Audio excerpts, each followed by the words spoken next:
आपल्याला हे माहीत आहे का की सुखी, स्ट्रेस फ्री आणि यशस्वी जीवनासाठी आपली भावनिक बुद्धिमत्ता ही सर्वात महत्वाची असते.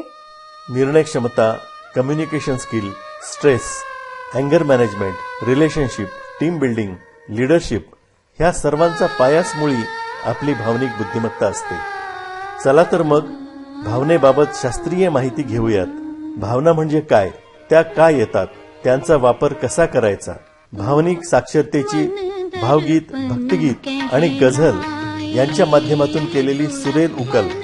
EQ अकॅडमी प्रस्तुत भावनेशी सूर जुळता या भावनिक साक्षरतेची सुरेल उकल करणाऱ्या भारतातील पहिल्या आणि एकमेव कार्यक्रमाचे साक्षीदार व्हा.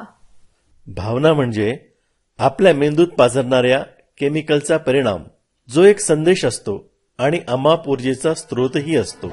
भावनेला नाव देता येणं म्हणजे तिच्यावर विजय मिळवण्याची पहिली पायरी. दुःख म्हणजे भोगायचे भोग नसून आपलं आवडतं काहीतरी आपल्यापासून दूर जातंय हे सांगायला आलेला मेसेज असतो.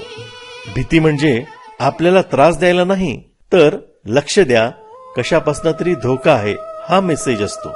किती प्रकारच्या असतात ह्या भावना, इतर भावनेत काय दडलेलं आहे, काय संदेश देतात त्या, मूळ भावना आणि कॉम्प्लेक्स भावनेत काय फरक असतो, जाणून घेण्यासाठी EQ अकॅडमी प्रस्तुत भावनेशी सूर जुळता या भावनिक साक्षरतेची सुरेल उकल करणाऱ्या भारतातील पहिल्या आणि एकमेव कार्यक्रमाचे साक्षीदार व्हा. राग, ताणतणाव, भावना ह्यावर गाजवायची असेल सत्ता तर वाढवा आपली भावनिक बुद्धिमत्ता.